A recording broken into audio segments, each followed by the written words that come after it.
Thank you. My name is David Waterman, and I'm a paraholic. You know, it's a craft moment. You know, you forget these things when you get to my age. It's if you don't know what craft, you can't remember a thing. What you're going to see is basically a journey through my first 25 years in sport parachuting. And you've got to remember, this is before digital, before all the new magic stuff that's going on now.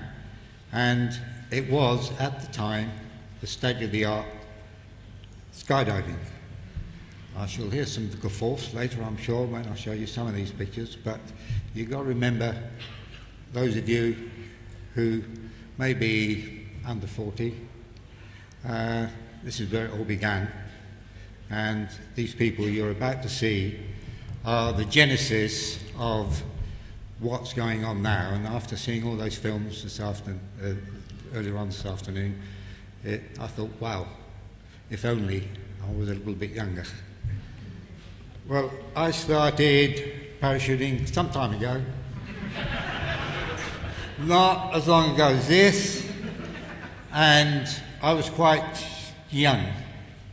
Not as young as that. I'm going to start off by telling you a little bit of a war story, and just bear with me, because what happened to me, what I'm going to show you now, has direct relevance to how I got into sport parachuting and how I became a photographer. In other words, without this first little bit, the second bit probably wouldn't have happened. I started my life towards parachuting being a ragtag recruit at Airborne Forces Depot in 1954. And this ragtag bunch were turned into those soldiers in about 10 weeks. And it was the time of national service. So I can hear some of you saying, bring back national service. But I don't think the regular army would like it. This is my platoon, and some of my instructors at the time, you remember it's 1954, it wasn't long after the Second World War, and you can see they're wearing medals, and one or two of my instructors had jumped in D-Day, they jumped at Arnhem, and they served in the Korean War, so they were soldiers that had seen a bit. Then I did P Company, which all of you who've been through P Company will know just what that's about, and I still bear the scars to this day. But P Company does change you. I think once you've done it, you're never quite the same person again. And I made my first jump in September 1954. This isn't a picture, incidentally, of my first jump, because the first 8 jumps I did, we didn't have reserve parachute. They didn't bring in reserve parachutes to the British Army until 1955. After I did my parachute course at Abingdon, that most of you have been through, I ended up being a signaller in 3-para. And the man in front there is the RSM, who had the unfortunate name of RSM Alcock. So you can imagine how he had the piss taken out of him every now and then.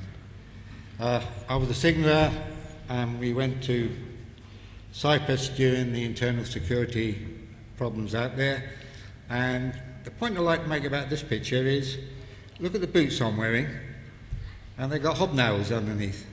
Because the British Army at the time used to put hobnails underneath their boots, and used to send it to the cobblers. And the cobbler in 3-para at the time was Albert Hooker, who some of you might know, who became the rigger with the Red Devils. But he was a cobbler, and this was my own little band of brothers, single platoon up in the Troodos Mountains in 1956. Later in 1956, Colonel Nasser decided to take back the Suez Canal, and as a consequence, Anthony Eden decided that he didn't like that and he would take it back in collusion with the French and the Israelis. But he didn't tell the British people that, and we were sent there with ill-equipped stuff, so not a lot has changed between 1956 and more recent events. For instance, we used Hastings aircraft, and underneath the Hastings aircraft you can see there is a Second World War Jeep. Now, our mode of transport was Champs, and they wouldn't fit underneath a Hastings, so they had to hastily look around for vehicles that they could drop from the Hastings, and they got Second World War Jeeps.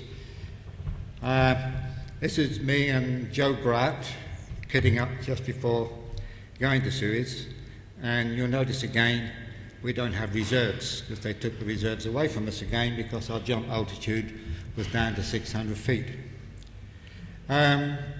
Just a quick sort of war story again. This was the drop zone, and you can see it's surrounded on three sides by water, and our objective was to capture the drop zone in order the aircraft could land on it the next day, and also advance into port side. We had to get the whole battalion down on the floor in 6 minutes, and that was a bit difficult because you can see the drop zone isn't very wide, and the aircraft could only go in line of stern. They couldn't go in a Vic formation, so they could go in one behind the other. So that meant it took a little bit longer to get us down on the ground than we wanted. And I'll show you a picture in a minute of another problem we had. But coming down to the reason why I'm talking to you now as a photographer in skydiving, I jumped with a camera tucked into my smock, and soon after I landed I took a few pictures. And this is the heavy drop going in with the Jeeps, and this is the 106 anti-tank guns being unloaded on the drop zone.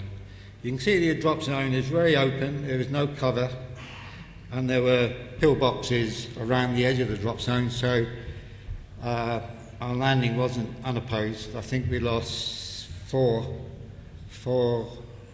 people on the drop zone and between 30 and 40 wounded. And this is another shot of the drop zone and a Kazovac helicopter from one of the aircraft carriers taking things away. Another reason why we had a problem was there were some anti-aircraft guns at the end of the runway, and they were actually firing at the Hastings as they came in. And my particular aircraft, as the red came on, the aircraft side-slipped, and Sergeant Major Dusty Rhodes fell backwards over the static line with his kit bag and was laying on his back when the green came on. So we had to literally pick him up and throw him out the door before the rest of us could go. And he rode up. The second day, the Illustrated sent some cameramen in, and they came in by air after we captured the airfield. And there were two photographers there, and one of them, Joe Waldroff, who you can see there on the right, saw me with a camera and asked me if I'd taken any pictures the day before, and I said, yeah. I was only 18, incidentally, at the time. And he said, oh, if you give me the film, I'll take you back to London and see what it's like. So I gave him the film and didn't think any more of it. I forgot all about it, to tell you the truth. And a week later, much to my surprise, there were my first professional pictures that I ever took were published in the Illustrated, one of Britain's top photojournalist magazines.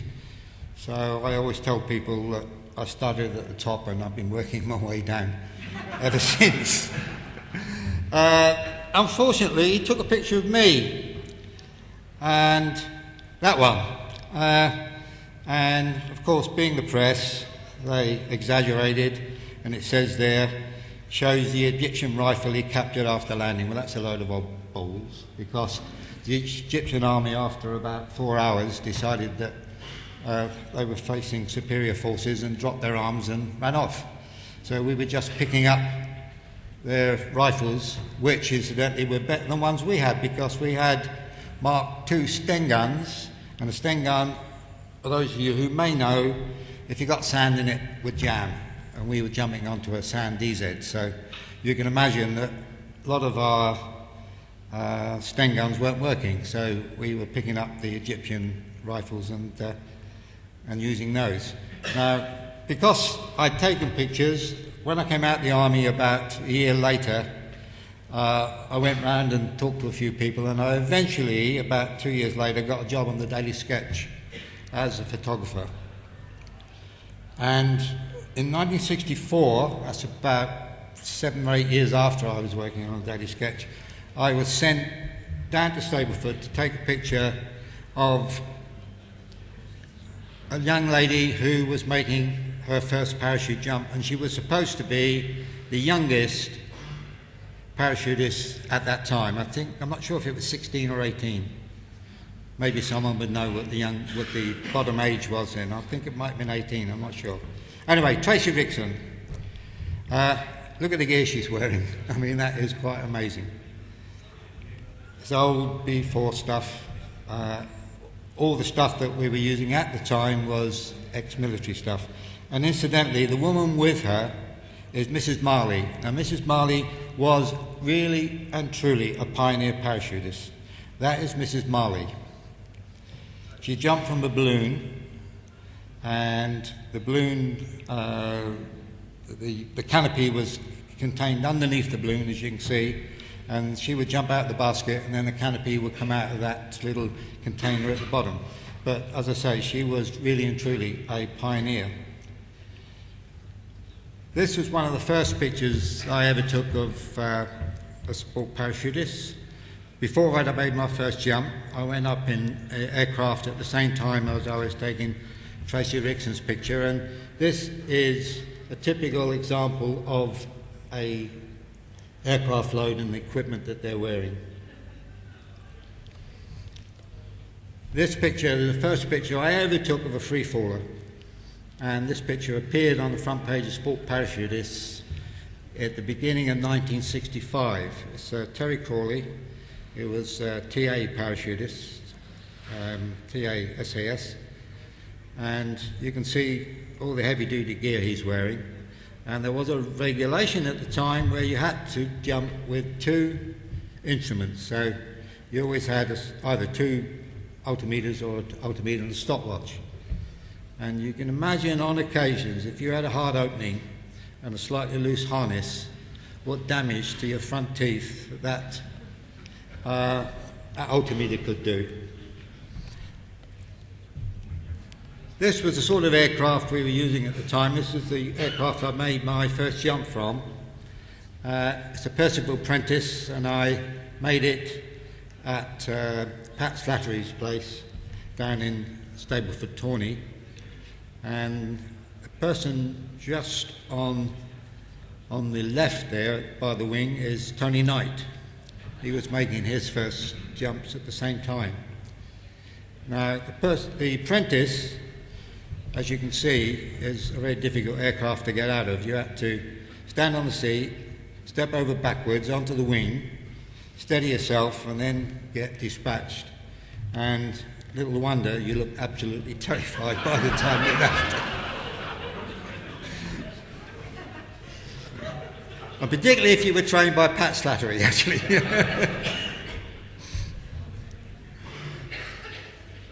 I'd signed up for a course with him, and this was my license when I first started.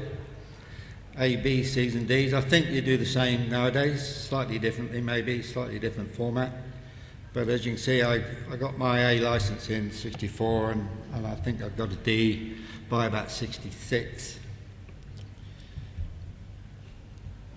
This was my first week. It cost me £45.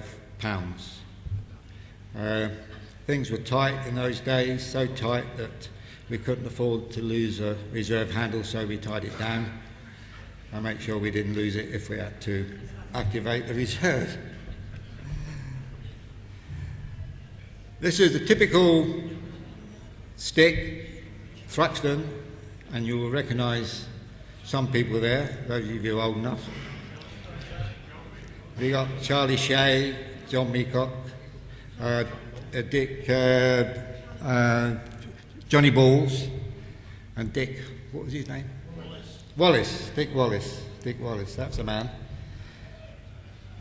This is my logbook, and if you look at jumps number 48 and 49, I did the Devon County show. Now, I'm not sure what the regulations are nowadays for doing displays, but I suspect it's a couple of hundred jumps at least. But this is a typical show ring, right? Those of you who have done county shows will know that's a typical show ring, and you'll say, that's easy peasy, no problem at all. Yeah, maybe. You do it on that parachute. 7TU was not exactly the state of the art, because the state of the art was a 12TU. All our parachutes were then modified either by yourselves or you went to Lofty Thomas, who did his little bit and cut holes in it and taped it up. So back in those days, all parachutes were round with slots in them.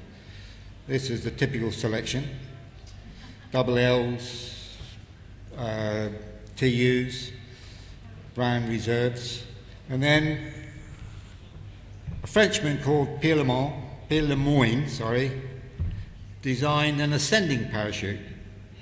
Parachute, if you pulled it, it went up. And the skydiving fraternity looked at it and thought, that looks good.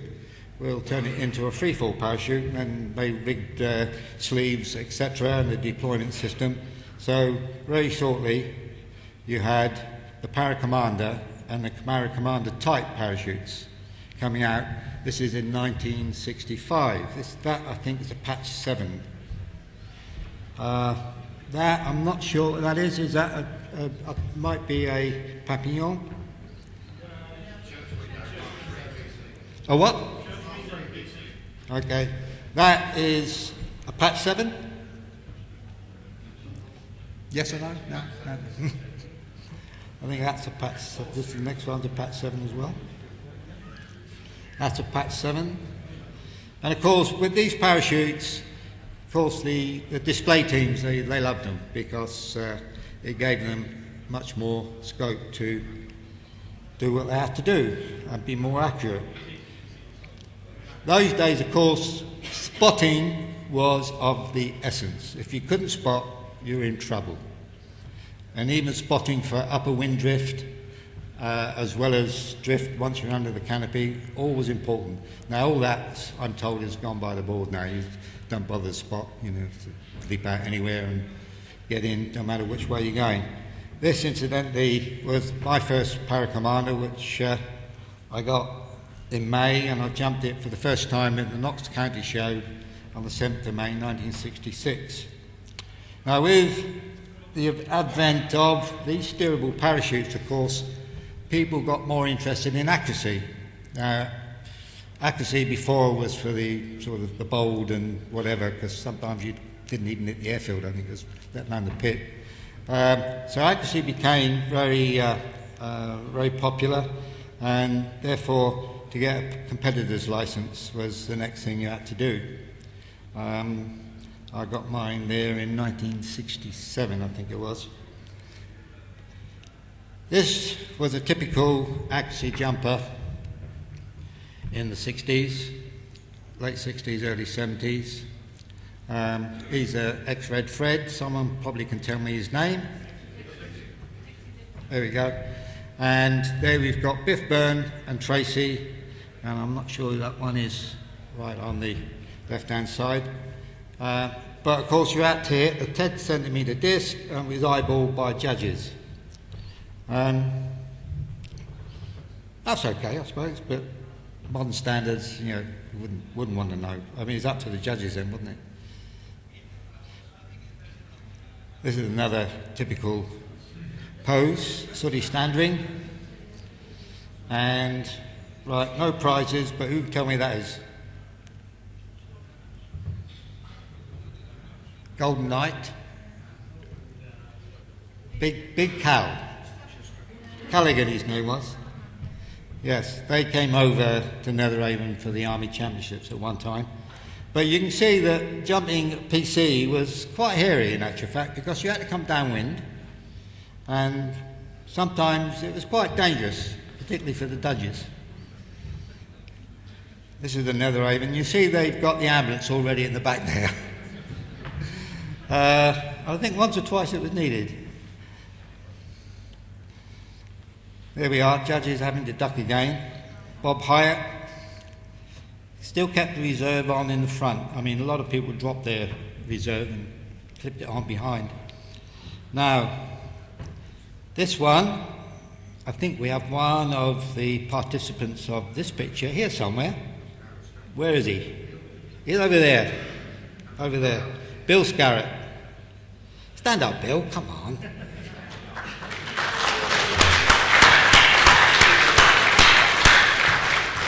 This is the 1967 brick team for the Adriatic Cup. I went to Po with them and took some pictures that were published in one or two newspapers. This is they doing a jump into a nudist colony, I think it was, or something like that. So there we've got Shirley, Vatnsdale, Bill, Brian David, and Brian Clark Sutton, yeah?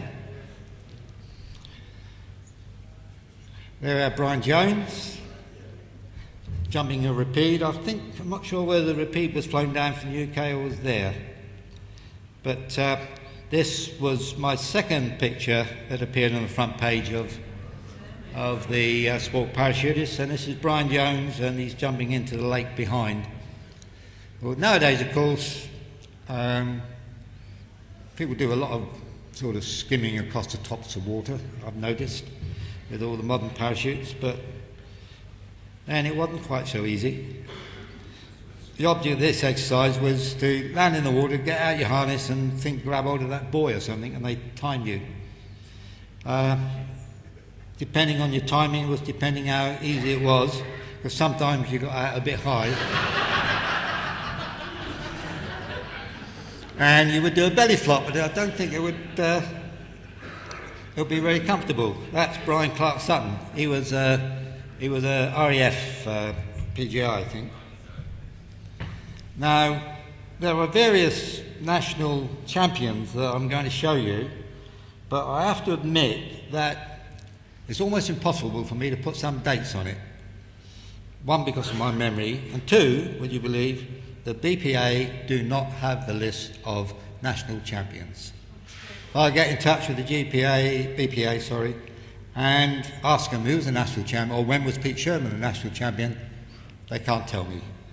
Anyway, this is Pete the Teeth. And this picture was taken over Queen's Parade, and in the background there is Farnborough. And I submitted this picture to Soldier magazine, and they said, sorry, we can't use that. It's got Farnborough Airport in the background, and you never know, the Russians might want to know what it's like. And that's true, actually. They wouldn't publish the picture because Farnborough Airport was in the background. Well, now with Google Earth, you can see anywhere you want. Now we are going to show you some old and bold. This is Bob Hyatt. In the background we got John Meacock. We've got Bob King. I don't think he's here. I think he's in the judges' meeting somewhere, isn't he? Is he?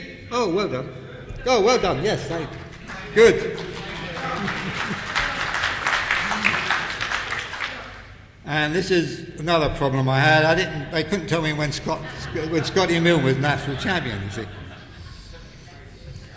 What was that? Someone was telling me. 73, 78. There you go. Right. When was Julia Spence national champion then? 81, 82. Really? I think that's up at Bridlington, was it? That one? This is the Duck End person. I think it was one of the Duck End Cups. Yeah. Now we're coming on to the serious stuff in a way, in that, of course, there was one person who dominated that period of time, and we all know who that is. Now, John Meacott, although he was Army champion, he was never a regular. He was in the TA, he was in the Green Jackets, the same as I was, because it was cheaper to jump at Netheravon. If you joined the TA, you could jump at Netheravon. So that's what we used to do. We joined the TA and jumped at Netheravon, which has been there ever since. Only just been changed or something, isn't it? They shut something down. But anyway, as you can see, you just read all the captions. I mean, it's impressive what he's done over his period of time. It was always difficult to get John to smile, in actual fact, but now and then he'd give a grimace. And that's some of the silverware that he's got. Now, the next picture, I don't know whether the other person in it is in the audience or not. Are you there, Stuart? Yes, he is. Well, you better stand up, Stuart, so everyone can see what you look like now.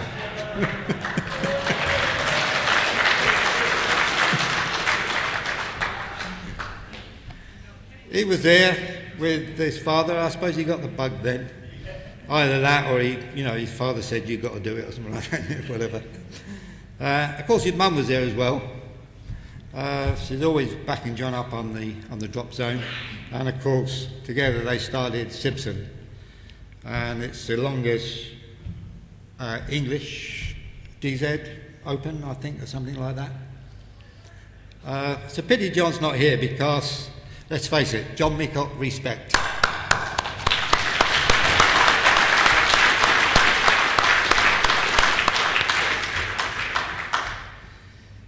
There's a few others that were around at the time. We got Bob there again, Dave Savage, Kemley, what was his first name? John Kemley. And some of the really old and bold, Mick Turner, Brian David. Now, Mick Turner, I think, was national champion somewhere down there.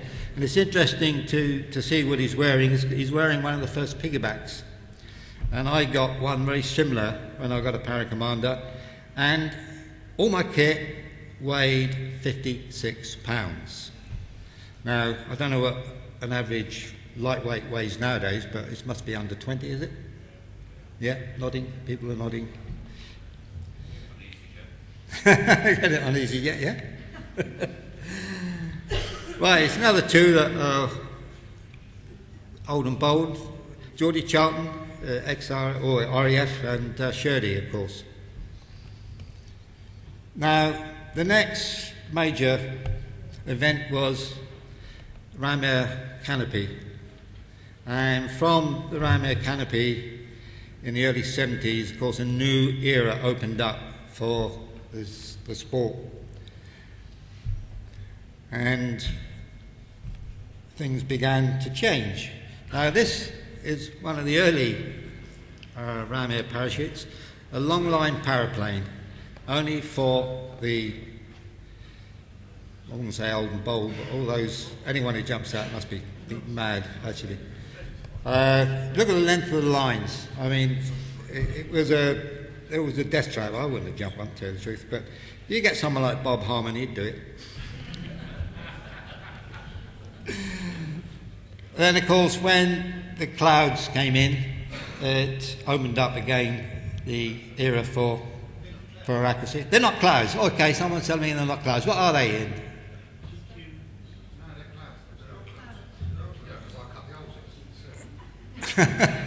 I will tell the truth, I'm open to suggestions here because I wouldn't bleed know.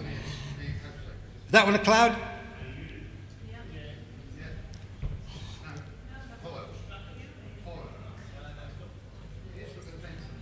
Well, if the people down there don't know, then they expect me. Then he rode up. They were all ram air parachutes, and these were a lot more benign than the long line PC.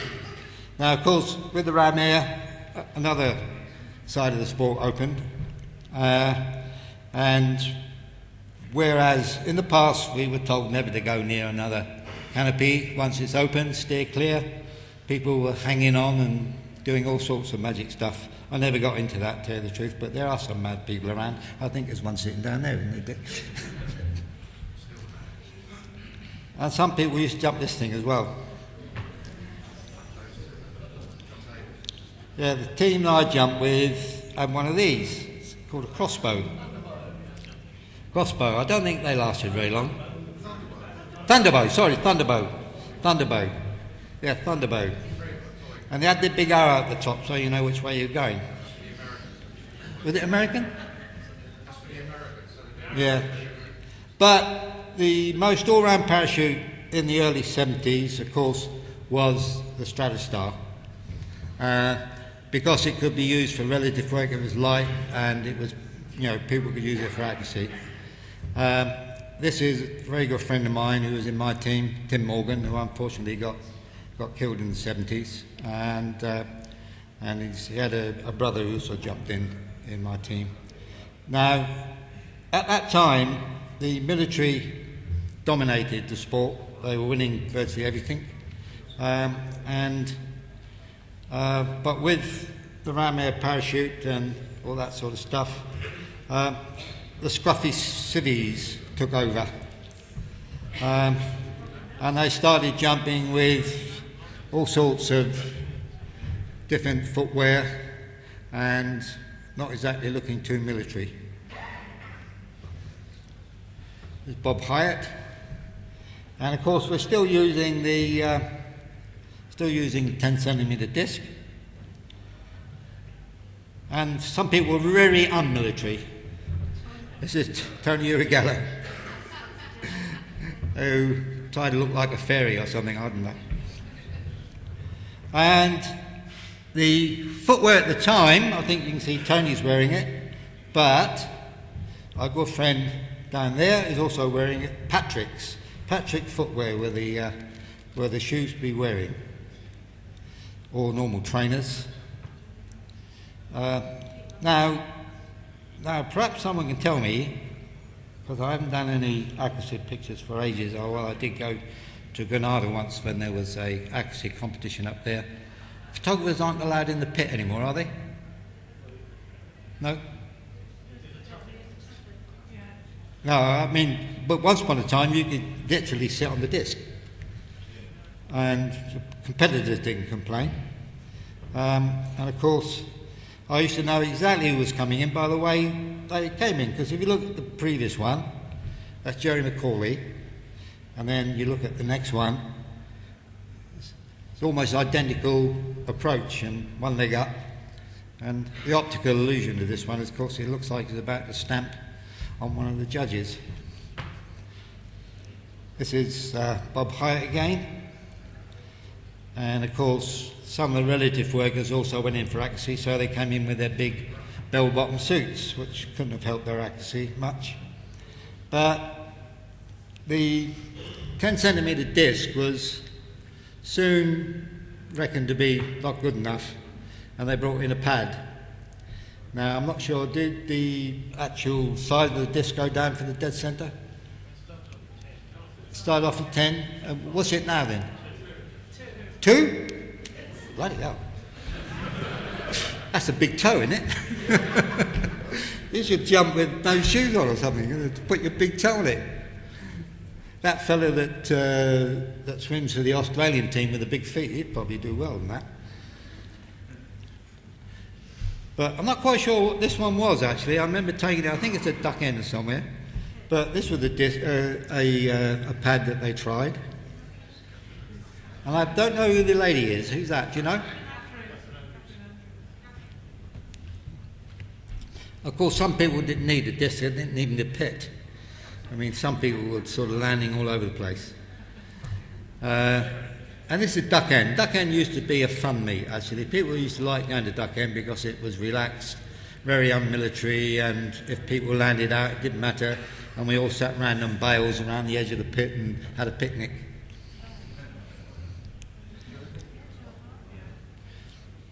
There's one or two people you can recognise in the background there. I think Kevin's there, Sarah Brearley. Yeah, Mark Miller's sitting on the bottom picture.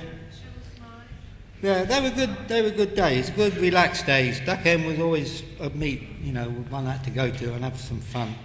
Now at the time, there weren't that many skydiving photographers around.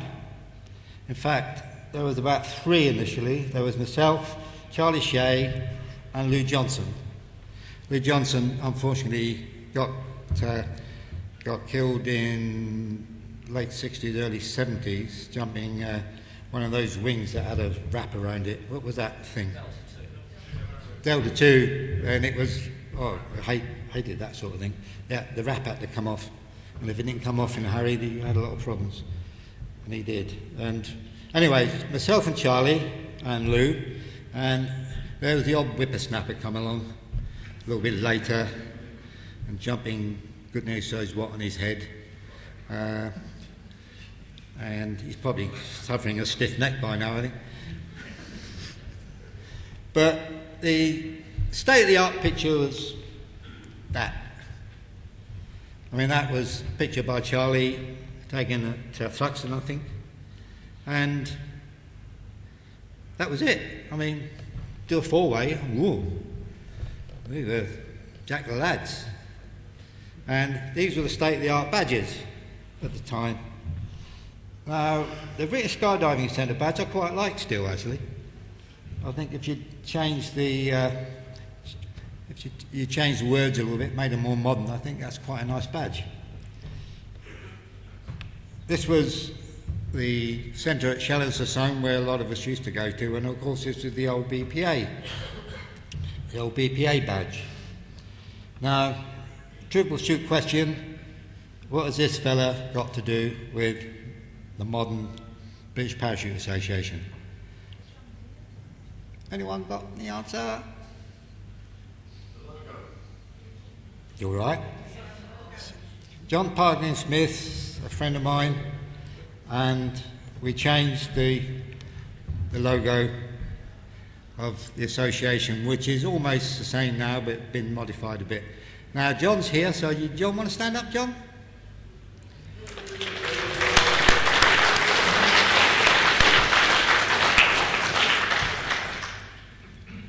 He also designed some t-shirts for us and modelled them himself. Now, you may recognise, if you see John in the background there, you may look at him and think, I know that face from somewhere. Well, you probably do, because he also did this. And he did it in the magazine for quite a number of years. In fact, we're considering getting all his old Superfly cartoons and put them into a book, because I think they are absolutely genius, some of them. John also brought out the first skydiving book with Andy Keach, and the other person who did cartoons, of course, was Phil Wells. I'm not sure if he's still around. Does anyone know anything about Phil Wells? No?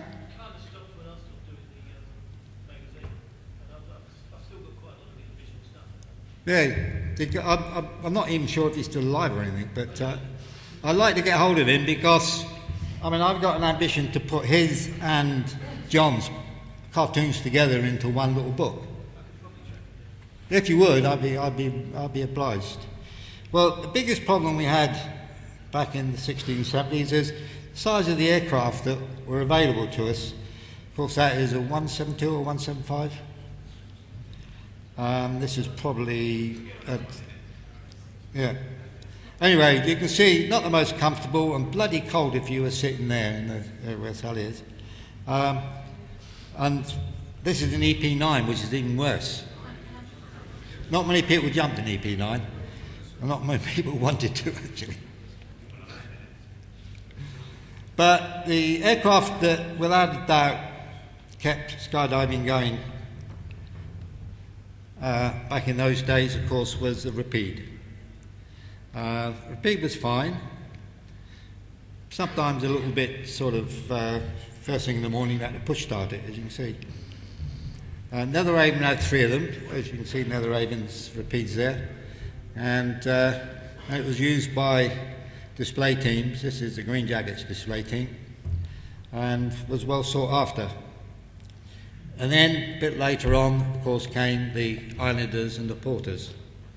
And now and then, just now and then, we had a big DC-3. This is, I think, the 75 or 76 championships at Dunkerswell.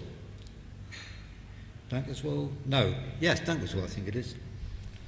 There's some old and bold people there. Incidentally, those of you who've got access to Facebook or on Facebook, we've got a little group of us who are sharing a lot of pictures.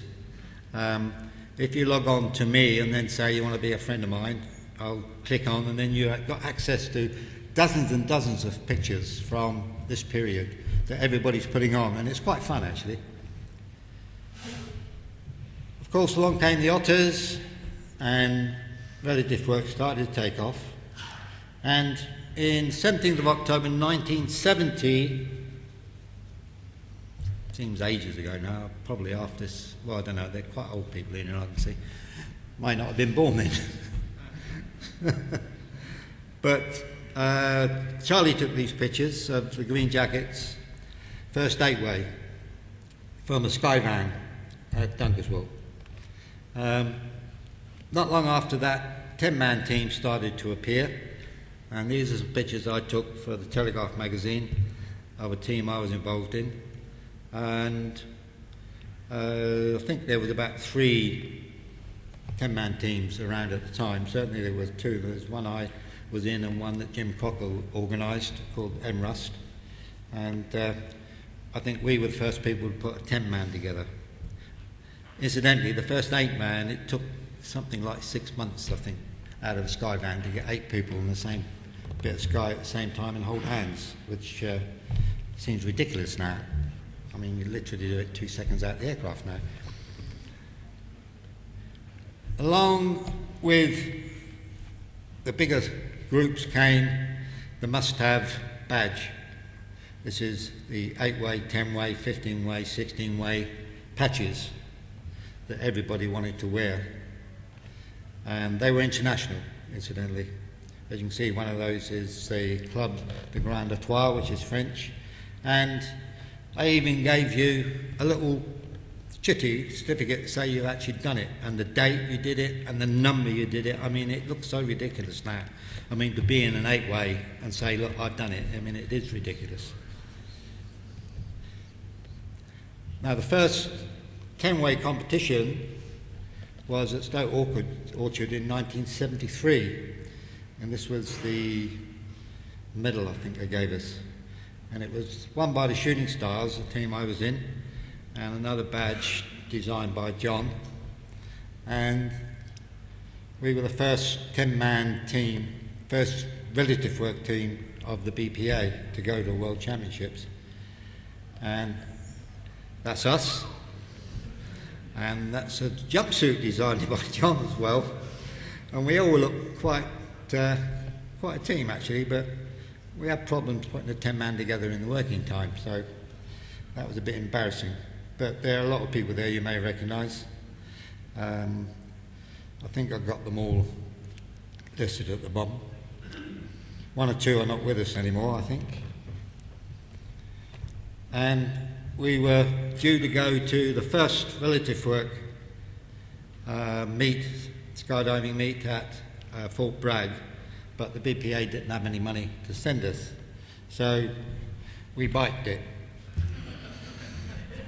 I had contact with Raleigh. I did a lot of photographic work for them, and we arranged to ride a chopper out the back of the Skyvan and photograph it, and got it on the centre spread of the Daily Mirror, and they gave us £4,000 for it, which is quite a big sum in 1973. And we were off to the World Championships, and we met all sorts of sky gods like Jerry Bird, as you can see there, and we were training from that twin beach you can see behind. We also jumped with Jerry Bird after the meet. That's him at the top right, and some of us. Now, I was saying we were training from a twin beach. Now, this is the twin beach, inside the twin beach. And this is the kit we're jumping with. Now, you try and get a fast 10-man exit out of a twin beach with that kit on. And if we did it in 4 seconds, it was fast. And this is our first look at the aircraft that we were going to jump from at the competition at Chinook. And when we got inside, it was bloody awesome. I mean, you can even stand up in the bloody thing. I mean, it's quite amazing. The exit at that time is single file, no show, no holds. Reasonably fast exit from this sort of thing, but you still had to do it single file, but not holding on. Or, well, yeah, I suppose you could hold on until you got to the tailgate, and then you'd let go. That was 1973, the first 10-man star meet, and I'm too embarrassed to tell you where we came. 1974, the NRUS team represented the UK in the first world meet in South Africa. I did a deal with Jim Crocker. He wanted to take a team. We didn't have a competition, so he virtually had the only team, and we went, and Jim Crocker led the team. That's Robin Mills behind, and we were jumping from DC-3s supplied by the Air Force. That's a team. The team really consisted of half my team and half Jim's team. And you can see some faces there: Charlie, Dick Reuter, Guy Sutton, Jim at the top, Robin Mills, long hair, and John Parkland Smith. And once again, it was no holds, no show. So practicing the exit was quite important, and you can see from that bottom left picture, once again, just how difficult it could be with front reserves and what have you. And Sally at the bottom there was kneeling down between the first two. I think it was the first time also we were using floaters. So the first three out were floaters. And this was a very smart team. Now, 1976, 10-man team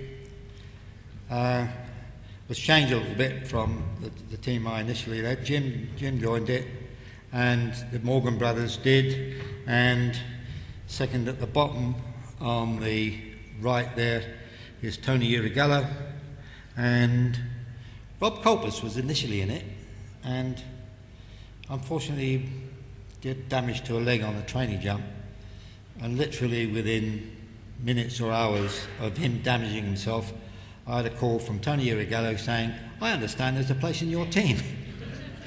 I thought, that's great. He rode up. We went to train in Bergerac from an AN2.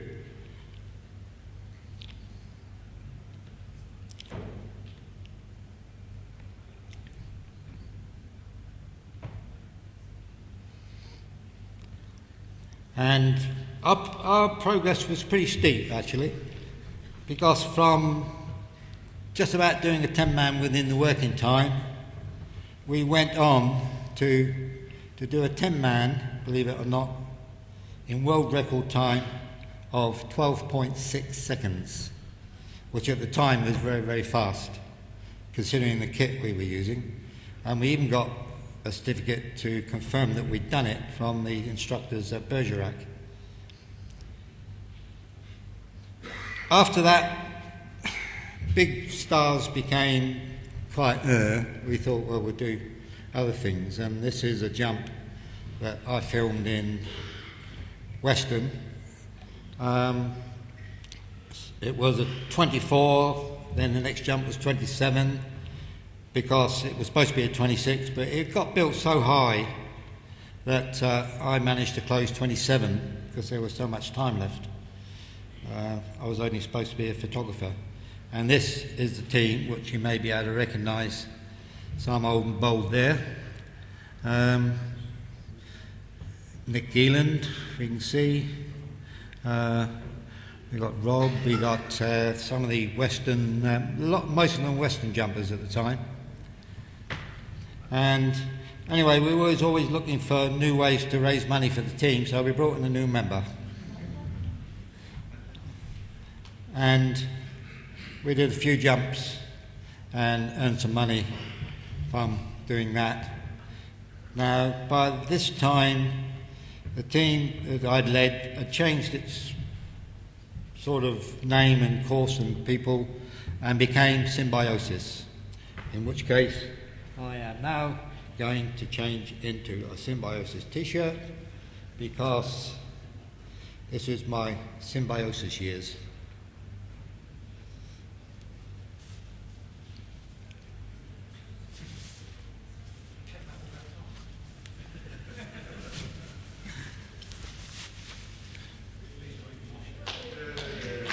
Well done, Symbies. I think there's one or two members of the old team here, but a lot of us now are in contact on Facebook, and it's very interesting actually because we're exchanging rather old and embarrassing pictures with each other. But any road up, this is us in Pope Valley, sorry, an exit. Watch Robbie Mills, decided to hang on to the wing for a while. Go back to that one if you like. Mark Miller behind him. And that's us training in Pope Valley. Pope Valley. Very nice place. I'm not sure if it's open still, is it? No. Beautiful place. We used to love it there. And we trained there before the 77 national champions, which we won, and this is the team with the cup after the 77 8-way meet. Now,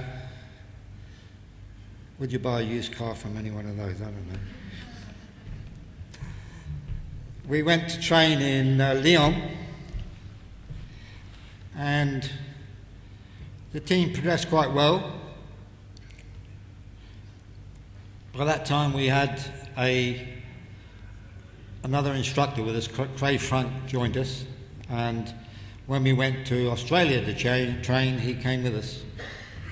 This is the team in Australia, and this is the team with one missing, Jeff Saunders. And the team was such a good camaraderie. Jeff had ended up in a tree, and no one went to get him out. And so they had this team picture done and Jeff wasn't there. Now, after the 77 World Meet, I'd left the team, but I still did some photography. This is the team in 70, when? Anyone? 79 at Zephyr Hills? 81? 81 Zephyr Hills. 81 in Zephyr Hills. And by that time, they began to look like a team with the right rigs and all that sort of stuff. And this is another shot I'd done of the team a little bit later.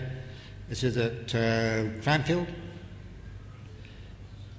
And any road up, I'd left the team by then, but the team went on and did very well. They went to another couple of world championships and were British champions for another couple of years at least. This is just a nice shot which I quite like. It's a picture taken over Swansea, because we used to have the odd big aircraft go down there. I think that's Higgins. What was his first name? Bob Higgins. And this is one of the big groups that we formed during that weekend. This is another team I photographed. This is the Army 8-way. They were champions in when? Anyone know? No? In the 80s? 83. Okay. Right. Girls,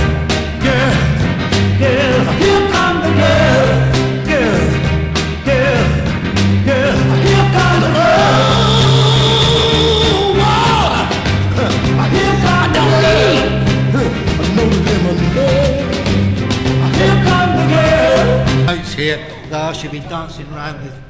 I forgot about it. Anyway. Now, this caused me a problem because there's one individual I wanted to mention, and I wanted to mention the last, but I decided that because she's involved in other things here, that I really had to bring her up front. And, so we're not going to let on, we're just going to go through the slides. Now, first female to join the Red Devils, be a military team anywhere in the world, first female to wear the red beret.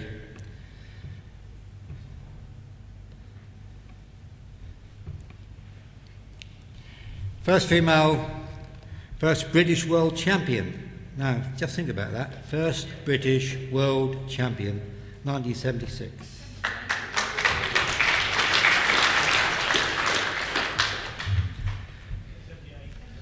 '78? All right, sorry. Why did I say 76? Anyway, that. First person, male or female, to score 10 dead centres on an electronic pad. Now look at those champions in style and accuracy. I mean, you just can't gather that, can you? I mean, it's 10 years.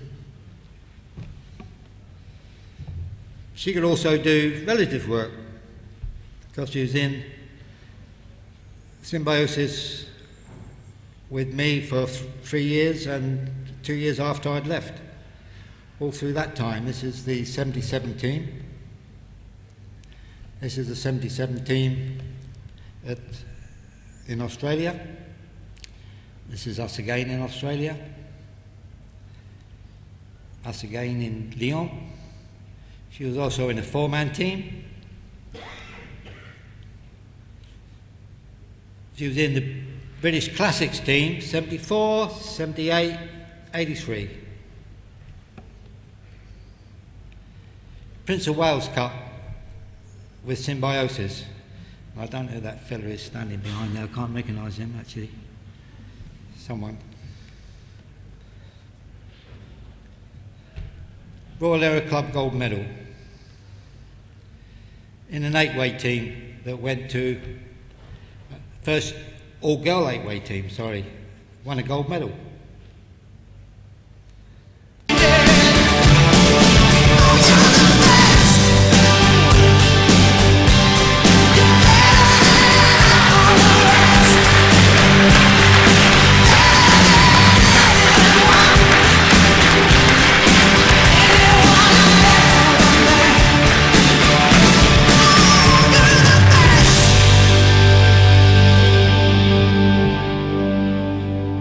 The truth is, if she'd have been a runner, a cyclist or a swimmer, she'd be a Dane. Just think about that. I mean, all these women athletes have done not half as much as she's done, and they've got medals all over the place, national recognition. For one reason only. They've been on television. No other reason. She is simply the best, as simple as that. Anyway, coming back to reality, 1967 record breakers. We know who they are? Dying Night. Ellen Flambert and Dying Night.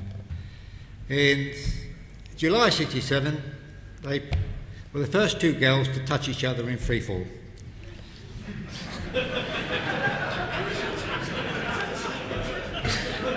Link up, as they call it.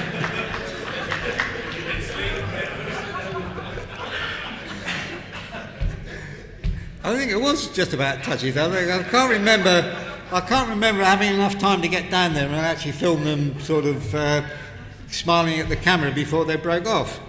And we did this up in Arbroath after the Scottish Championships, I think it was.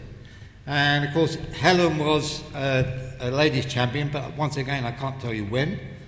And this is a picture I took of Diane, just saying, hello boys. Other ladies' champions. No, Tracy was ladies' champion more than once in actual fact, but once again, I can't give you the full SP on that one. And this was some other early lady jumpers. Jerry Battendale, who was Shirley's wife, She became ladies champion. I think she was ladies champion a number of times. Bob King's sister, of course, yes. How many times was she ladies champion, Bob, do you know? Oh, okay, craft moment again. And of course we got other ladies champions. Esther, is she here?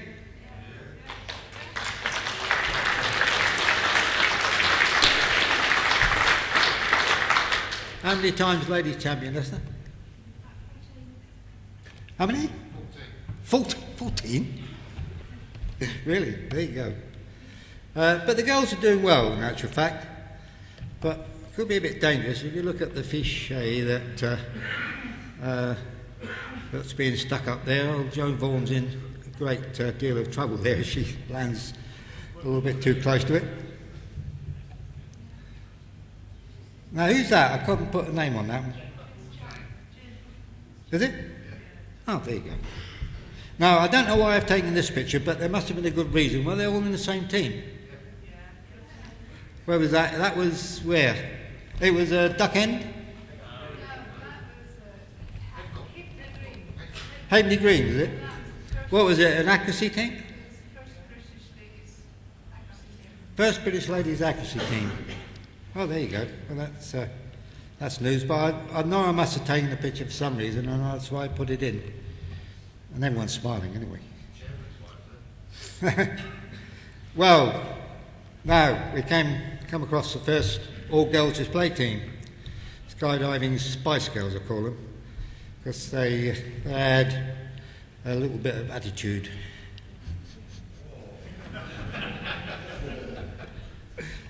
And with the Spice Girls, I got involved in one or two little publicity efforts.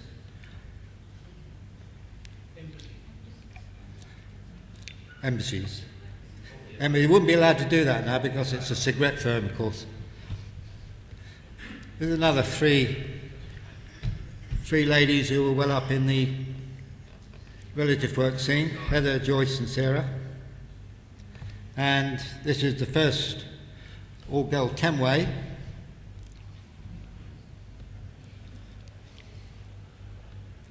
These are the girls.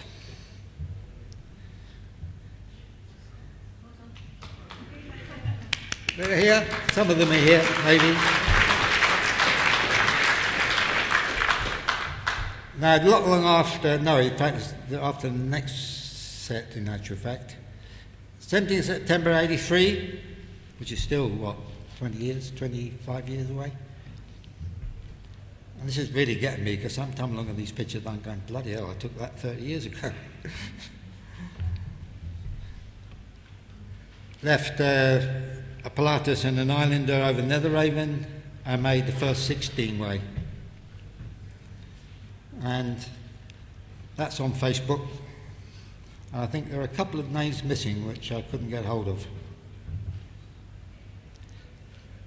Now, if you look at that and you look at the pictures I've just shown you and you go, so what?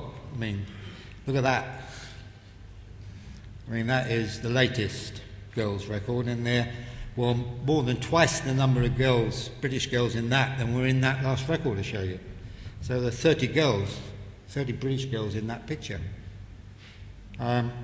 Which brings me on to another thing which is relevant, and that was what's happening in the magazine. That picture is showing you what's happening in the sport at the moment, and very well done. I mean, I think the magazine is absolutely fantastic. Leslie in here at all? No? Okay. But back in the 60s, this would be a front cover of the magazine, and it was reflecting what was going on in the sport. Not a lot, in other words.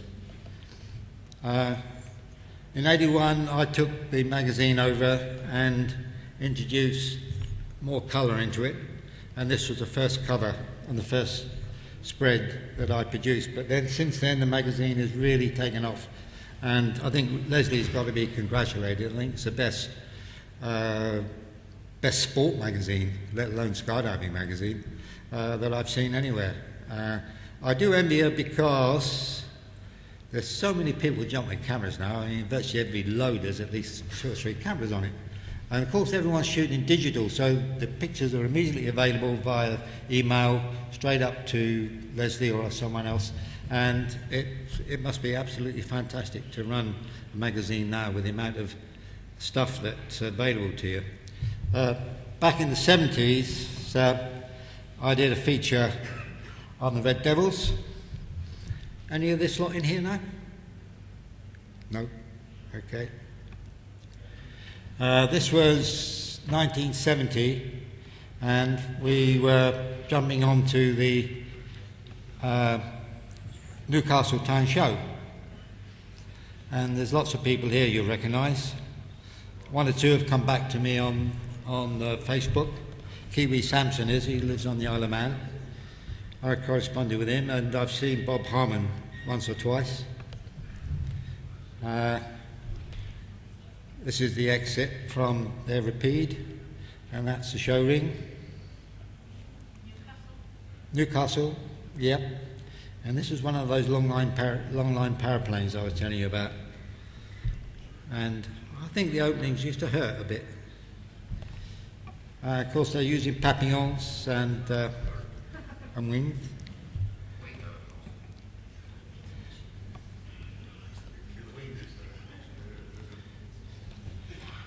And of course, like typical show in a town, you sometimes wonder where the DZ is.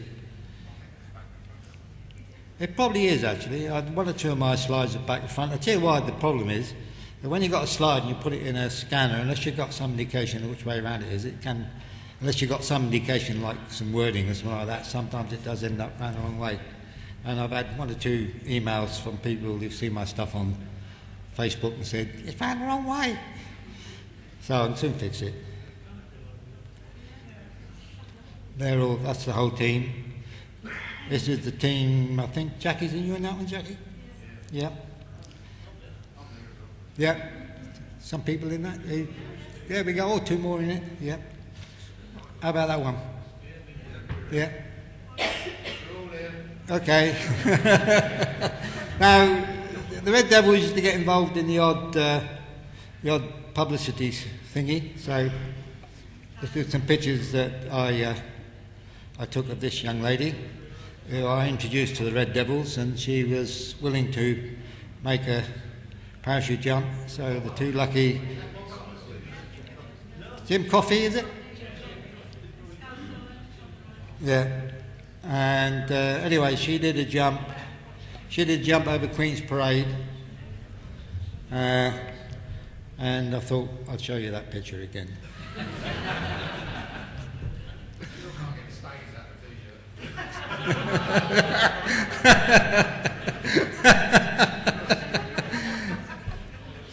In the early 70s, I did a little feature on the mountain men. I always used to call them the mountain men, but they the mountain men, but they were the mountain men, right? ING. I used to call them IN. Mountain. Anyway. Mounting. Yes, right. Yeah. I thought it was slightly licentious, mounting men, you know. But that's a team in Zephyr Hills in 80... What time? 80? Yeah. Won a gold. Won a gold at the first 8-way. And it was a mixture of Marines and Army, if I remember right. There's a few people... And a what?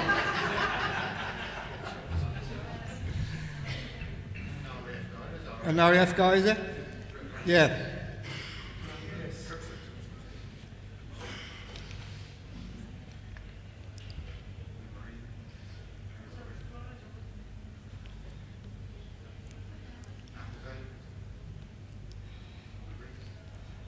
And I got some very nice images on that little, and we got it published in the Times, Sunday Times magazine, I think it was. And I hadn't done any CRW before because I thought it was too bloody dangerous to. But I did manage to dock on the bottom of one of their jumps with a camera on my foot. So I had a camera on my foot. What was that? Yeah, they were, yeah. Yeah, I just sat there, they just brought theirs on. That's another shot. I took some very nice pictures in the early 70s. This is one of them.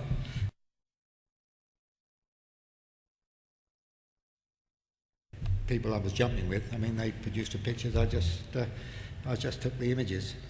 Now in 1976, you can see there, film Bridge Too Far, at the top of that it says 14 superstars, etc., etc., etc. Well, they did mention 2 superstars actually that was involved in the film, and we didn't actually get our pictures on the front. That was myself and John Parkman Smith, who, with a little group of people, shot all the parachuting images in Holland in 1976. We had to dress up as paratroopers and carry big 35mm cameras, and we also mounted cameras all over aircraft and shot from aircraft, and we were there for a month or so, I think. And the thing you've got to appreciate about Bridge Too Far is it looks like there are hundreds of paratroops or thousands of parachutes and hundreds of aircraft. There was only ever 13 DC-3s, and these are they, and one company of one para to produce the whole film. And quite honestly, I can say when I ever see this film that it brings the hairs up the back of my neck. I go, wow, because I know I was there and I shot some of the stuff, but also the way it's cut together is the most realistic sequences of a war situation that I've seen, with the exception of Saving Private Ryan's first 5 minutes, in actual fact. So I'm going to bore you for 5 minutes and I will show you.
Now, what you've got to appreciate with that,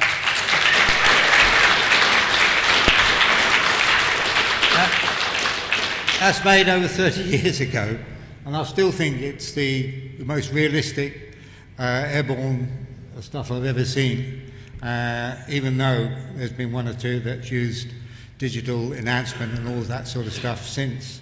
And as I say, it was 13 DC-3s and one company, one para. About 200. So the way they put that together, I think it's fantastic. Now, won't keep much longer. I'm just going to go through what the press was saying about us at the time. This was some pictures I took in Zephyr Hills, and I think at the time it was a 29-way, which was the world record in the 70s, 74 thereabouts, and that was published a couple of places. We also trained the people from Eton College, and the point I'm making is that in those days anything you did in skydiving got published. Now you can do a 400-way and it wouldn't get published. It was so new, I presume, to the press. And this one, I was talking to someone early on about something I did in Scotland. They said they were on it. I think this was the picture of the Scottish record. And then we covered AFF, the first AFF stuff that was going on. This is down at Headcorn. And then Willie Groot in Symbiosis team was shortlisted to be the first astronaut. And so we got this published in the middle of the Daily Mirror. And this one, Lord Lichfield jumped at Peterborough, published in the Daily Mail. This one, I forget where this was, or Daily Mirror. Aristocrats, we jumped on to Worm and Scrubs, I think. And then they used to cover silly things like how I made my first jump. It's a Telegraph magazine, and this was pictures that I took of the red threads that were eventually published in, this is an Italian magazine. Now I'm going to end this in good skydiving fashion and say thank you very much for listening. And if you recognise anybody in that, then shame on you.